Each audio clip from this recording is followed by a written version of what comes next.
से बांग्लादेश के हवाले कर दें, ठीक है। उनको बांग्लादेशी अदालत के मुताबिक जो जो सज़ा हुई है वो भुगतना चाहिए। तो दोस्तों इस वक्त बांग्लादेश में सूरत हाल काबू से बाहर हो गया। बांग्लादेश के वायलेंस पे हमने आपको प्रीवियस वीडियो में बताया था कि उस्मान हादी की डेथ के बाद वहाँ की जो आवाम है वो रोड्स पे निकली है, लेकिन अब जो है बांग्लादेश के अंदर टारगेट्स अगेन हिंदुओं को किया जा रहा है और ये इतना ज़्यादा वायलेंस हो चुका है कि जो खबर मैं आपके साथ शेयर करने वाली हूँ, जो वीडियो हम आपके साथ शेयर करने वाले हैं, यकीनन वो आपके भी होश उड़ाने वाले हैं। तो इंडिया का भी बहुत बड़ा हाथ है इसमें। आप ये नहीं कह सकते इंडिया के बड़े बड़े लोग उधर हैं। इंडिया का एक मेजर, क्या उसका मैं नाम भूल गया, कि अगर इंडिया इसमें इन्वॉल्व है तो क्या जो बांग्लादेश की आर्मी है जो बॉर्डर पे खड़ी है या जो बांग्लादेश की आवाम है वो क्यों मिसाल इनको नहीं रोक। बांग्लादेश और इंडिया का जो बॉर्डर एरियाज़ पे जो लोग थे उनको भी वहाँ पे सिक्योरिटी थ्रेट्स की वजह से वहाँ से माइग्रेशन करनी पड़ी और वहाँ से इंडिया में मौजूद बांग्लादेश के साथ इस तरह की वीडियोस, यानी जो उनके राइट को प्रेस कर रही है, मंदिरों के ऊपर हमले, उनके घरों के ऊपर हमले, बच्चों के ऊपर स्कूल में हमले, तो ये कम हो गए थे। लेकिन उस्मान हादी जो कि हमने बताया था एक स्टूडेंट लीडर थे और अभी वो ढाका से 12 फ़रवरी का इलेक्शन भी लड़ने वाले थे, लेकिन उनको 2 अननाउन गनमैन ने एक सियासी रैली के दौरान कत्ल कर दिया। अब बात करेंगे कि बांग्लादेश के जो गवर्नमेंट है मुदाखलत कर दिए, सर हम मुदाखलत कर दिए, इसमें उनका कहना गलत तो नहीं है कि बांग्लादेश वालों का कहना इंडिया वाले उनके खिलाफ बिल्कुल अगेंस्ट पैसे दे रहे हैं, सब कुछ कर रहे हैं। तो नवाजुद्दीन को इन्होंने भगा दिया मुल्क से, अब लीडरशिप चेंज हो गई है ना, तो लीडरशिप चेंज होने की वजह से अब ये सिस्टम चल रहा है कि इंडिया जो है ना वो इंडिया के अगेंस्ट हो चुका है। ये जो लीडरशिप आई है तो इंडिया भी अब ज़रूर जो बांग्लादेश में जो गवर्नमेंट है, जो हसीना वाजिद के अपोनेंट्स की जो गवर्नमेंट है उसको तस्लीम करे। उसको तस्लीम करने के बाद ही मैं समझता हूँ ये हालात बेहतर हो। अंदर जो हिंदुओं पर हो रहा है इसके लिए दुनिया क्या कर रही है? वो तमाम कंट्री जो कि हिंदू माइनॉरिटी राइट्स को प्रोटेक्ट करती हैं, क्या उन्होंने कोई स्टेप लिया? और सबसे बड़ी शख्सियत जिसको हमारी आंखें खोज रही हैं वो है मोहम्मद यूनुस। इंटरिम गवर्नमेंट कहाँ है और हालात काबू से बाहर क्यों है? बांग्लादेश के अंदर इस वक्त जो है आप इस तरह कह ले कि एक ऐसा मातम मच चुका है जिसमें हर बंदा जो है खुद को बचाने की दौड़ में लगा हुआ है और यहाँ पर टारगेट सिर्फ और सिर्फ हिंदुओं को किया जाता है। जब हिंदू का नाम आता है ना तो हिंदू का नाम हिंद से है और हिंद मतलब हिंदुस्तान, आज के भारत की हम बात करते हैं। अगर गवर्नमेंट मीन बांग्लादेश के गवर्नमेंट को कोई मसले हैं इंडिया के गवर्नमेंट से तो वो टेबल टॉक से हल करे, ना कि अपने लोगों को इंडिया और हिंदुओं के खिलाफ रेडिकलाइज करके उनके ऊपर हमले करवाए, जो कि इंसानी हकूक की भी खिलाफ वर्जी है और ये ह्यूमन राइट्स के अगेंस्ट है। और किसी भी रिलीजन को किसी भी तरह से टारगेट करना बहुत ही गलत हरकत है। और जो गवर्नमेंट होती है, जो कंट्री होती है, उसके जो गवर्नमेंट के अंदर जितने भी लोग हैं उनकी रिस्पॉन्सिबिलिटी होती है कि वो वहां के लोगों को राइट्स दे, वहां के लोगों को प्रोटेक्शन दे और रिलीजन फ्रीडम भी दे। अब यहाँ पर दोस्तों एक क्लिप मैं आपको के साथ शेयर करूंगी, ये मोहम्मद यूनुस का है जो इस वक्त बांग्लादेश को चला रहे हैं। उनका ये कहना है कि अगर आपको अपनी जान बचानी है, आपको ये नहीं कहना कि आई एम हिंदू और मुझे सेव करो, आपको कहना है कि आई एम बांग्लादेशी। दोस्तों ये मैं फिर से रिपीट कर रही हूं कि अगर वहां के हिंदुओं को अपनी जान बचानी है तो उन्हें ये नहीं कहना कि मैं हिंदू हूं मेरी जान बचाओ, उनको ये कहना है कि मैं बांग्लादेशी हूं और मेरी जान बचाई जाए। Don't go back and say I'm a Hindu, so protect me. Always say I'm a citizen of this country.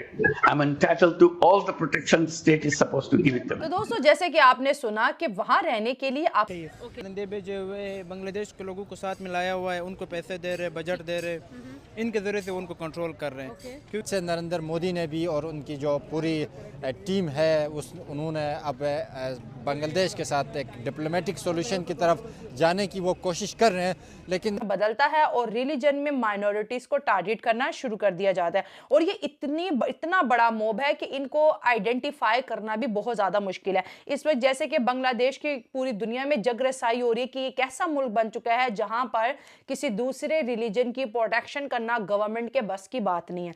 दोस्तों हम ये भी बताएंगे कि इस वक्त नेपाल जो कि इंडिया का भी नेबर है, बांग्लादेश का भी नेबर है और नेपाल के अंदर हिंदू भी काफ़ी ज़्यादा मेजॉरिटी में पाए जाते हैं। नेपाल के लोग प्रोटेस्ट करते हुए नज़र आ रहे हैं, बांग्लादेश के खिलाफ वहाँ पर नारेबाजी हो रही है और वीडियो में आप वाजिया तौर पे देख सकते हैं कि यहाँ पर बांग्लादेश के झंडे भी जलाए जा रहे हैं। जाहिर है ये जो जंग है ये दो मुल्कों की नहीं, दो सियासी पार्टीज की नहीं, बल्कि दो रिलीजन की है। एक तरफ हिंदू जो हिंदू के लिए आवाज़ उठा रहे हैं और दूसरी तरफ मुसलमान जो कहते हैं कि हमें हिंदुओं से खतरा है, तो कभी मंदिर गिरा दिए जाते हैं, तो कभी हिंदू बच्चियों को उठा दिया जाता है, कभी उनके घरों के ऊपर लाठीचार्ज होता है, तो कभी उनके घरों को जला दिया जाता है। ये अब तक की लेटेस्ट अपडेट है बांग्लादेश के वायलेंस के ऊपर, क्योंकि ये वायलेंस थम नहीं रहा, ये वायलेंस जो है एग्रेसिव होता चला जा रहा है और ये एक नया रुख इख्तियार कर रहा है। नेशनल मीडियाज पर, इंटरनेशनल मीडियाज पर के न्यूज़ कवर की जा रही है बांग्लादेश के अंदर तबाही की, बांग्लादेश के अंदर प्रोटेस्ट की। आपको क्या लगता है क्या रीजंस हैं और क्यों आउट ऑफ नोवेयर जो है वो नेबर कंट्रीज को जो है वो इसके अंदर ऐड किया जा रहा है? इंडिया और बांग्लादेश की ऐसी कहानी है जैसे हमारी और इंडिया की कहानी। ठीक है। अब बांग्लादेश के लोग ये चाह रहे हैं कि उनके जो हसीना वाजिद हैं उनको वापस बांग्लादेश के हवाले कर दें। ठीक है। उनको बांग्लादेशी अदालत के मुताबिक जो सज़ा हुई है वो भुगतना चाहिए। इसके ऊपर हम ये भी बात करेंगे, अभी बांग्लादेश के वायलेंस को लेके 4 बड़े मुल्क जो हैं वो खड़े हो चुके हैं और इसमें सबसे पहले हम बात करेंगे इंडिया की।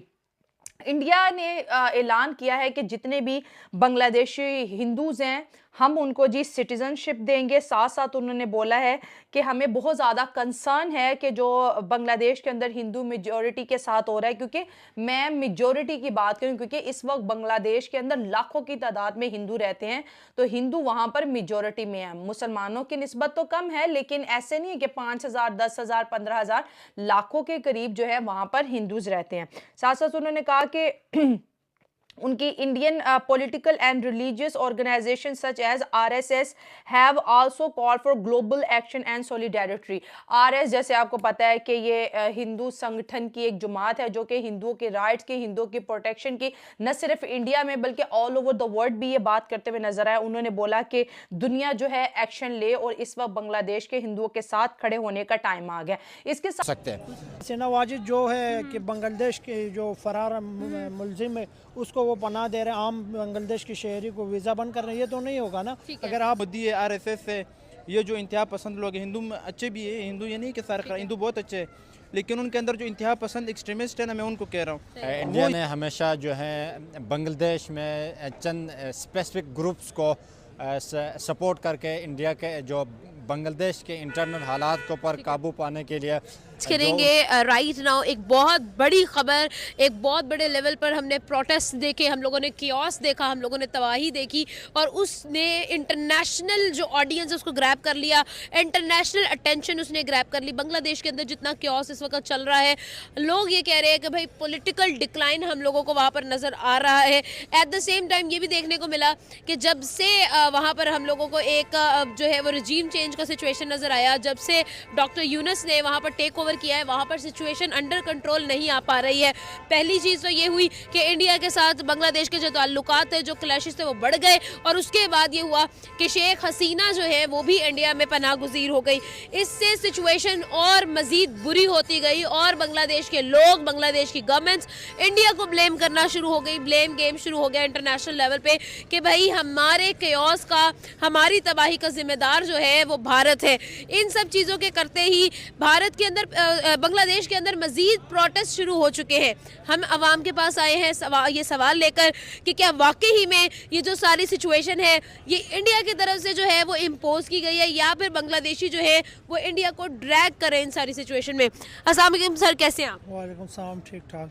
सर आज का हमारा सवाल होगा, हम लोग देख रहे हैं सोशल मीडिया पर साथ साथ जैसे हमने बोला कि इसराइल भी हमें एक्टिव नजर आ रहा है और इसराइल ने भी बांग्लादेश के हिंदुओं के लिए आवाज उठा दी है। ये तस्वीर आप देख रहे हैं, ये जहां पर इसराइल का आपको झंडा नजर आ रहा है और बाकायदा तौर पर वो बांग्लादेश के लिए बात करते हुए नजर आ रही है। क्या एक बड़ा क्वेश्चन यहाँ पर यह भी है कि क्या नेतन्याहू जिस तरह से यहूदियों को प्रोटेक्ट करते हैं, क्या वो बांग्लादेश के हिंदुओं को इस वायलेंस से प्रोटेक्ट कर पाएंगे या नहीं कर पाएंगे। इसके साथ साथ दोस्तों हम यूके को कैसे भूल सकते हैं, यूनाइटेड किंगडम की भी बात करेंगे। वहां से भी जी हिंदुओं के लिए आवाज बुलंद होना शुरू हो गई है और यहाँ पर उनका स्टेटमेंट ये है, the UK government has discussed the violence against the Hindu minority in its parliament. साथ साथ उन्होंने ये भी कहा कि religious freedom and diplomatic efforts को बांग्लादेश की इंटरिम गवर्नमेंट इंश्योर करे कि भाई रिलीजियस फ्रीडम होनी चाहिए। अगर कोई हिंदू है और वो बांग्लादेशी भी है तो क्या, अगर वो हिंदू है तो क्या वो बांग्लादेशी नहीं हो सकता? और अगर वो खुद के रिलीजन के ऊपर, अपने धर्म के ऊपर फॉलो कर रहा है, अपने धर्म के ऊपर खड़ा हुआ है, तो कोई भी वायलेंस होगा तो क्या आप हिंदुओं को टारगेट करेंगे? निहायत ही मैं कहूंगी कि इस वक्त अफसोसनाक किस्म की वीडियोस बांग्लादेश से आ रही हैं, जो कि इस वक्त इंडिया के ऊपर भी अगर बात करें तो काफी ज्यादा प्रेशर इस वक्त नरेंद्र मोदी गवर्नमेंट पे भी बिल्ट होता नजर आ रहा है, क्योंकि जो भारत के अंदर 100 करोड़ के करीब जो हिंदू हैं वो डिमांड कर रहे हैं कि हमारे पास एक देश है जो कि हिंदू राष्ट्र बनने वाला है, लेकिन अगर हमारे पड़ोस के हिंदू वो सेफ नहीं है तो हमारी गवर्नमेंट उनको क्यों रेस्क्यू नहीं कर रही, क्यों उन हिंदुओं के लिए भारत सरकार बॉर्डर नहीं खोल रही। दोस्तों मैं आपको बताती चलूं कि जब अफगानिस्तान के अंदर वॉर हो रही थी उन दिनों पाकिस्तान ने अपने बॉर्डर अफगान लोगों के लिए खोल दिए थे और 30 लाख के करीब जो अफगानी थे वो पाकिस्तान आए और 30 से 40 साल तक ये हो सकता है कि आवाम जो है वो तैश में आ गई हो कि भाई हमें वीजास प्रोवाइड नहीं किए जा रहे, इसका मतलब ये है कि एक बड़ी मार्केट से हम कट आउट हो गए। नहीं देखो, हसीना वाजिद जो है कि बांग्लादेश के जो फरार मुलजिम है उसको वो पनाह दे रहे हैं, आम बांग्लादेश की शहरी को वीज़ा बंद कर रहे हैं, ये तो नहीं होगा ना। अगर आप बांग्लादेश के लिए वीज़ा बंद कर रहे हैं तो उनको निकाल दो इंडिया से।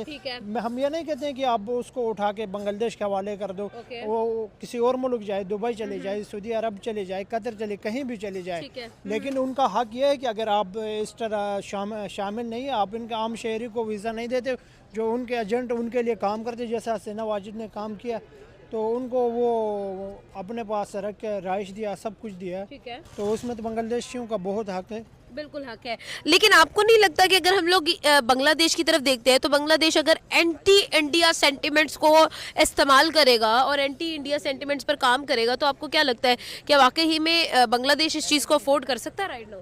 नहीं, बांग्लादेश अफोर्ड करे ना करे, लेकिन मुदाखलत इंडिया करती है। अब बात यह है कि उनके भी जो लोग एजेंसियां, इंडिया की एजेंसियां बांग्लादेश में हैं, तो बांग्लादेश उनको कह रही, और बांग्लादेश कैसे ऐसे जो छोटे छोटे बच्चे तंजीम बना रहे थे वो आज उभर के ऊपर आ रहे हैं, जो ऊपर आ रहे हैं उसको मार देते हैं। उसकी वजह यही है कि कोई ना कोई किसी न किसी का हाथ है, वरना किसी की हिम्मत नहीं कि कोई आपकी कोई तंजीम के तुलबा 10 साल पहले जो एक आम तालिब इल्म था। लेकिन अब इंडिया ने एक मैसिव इन्वेस्टमेंट जो है वो इंडिया में की, बांग्लादेश में की हुई है।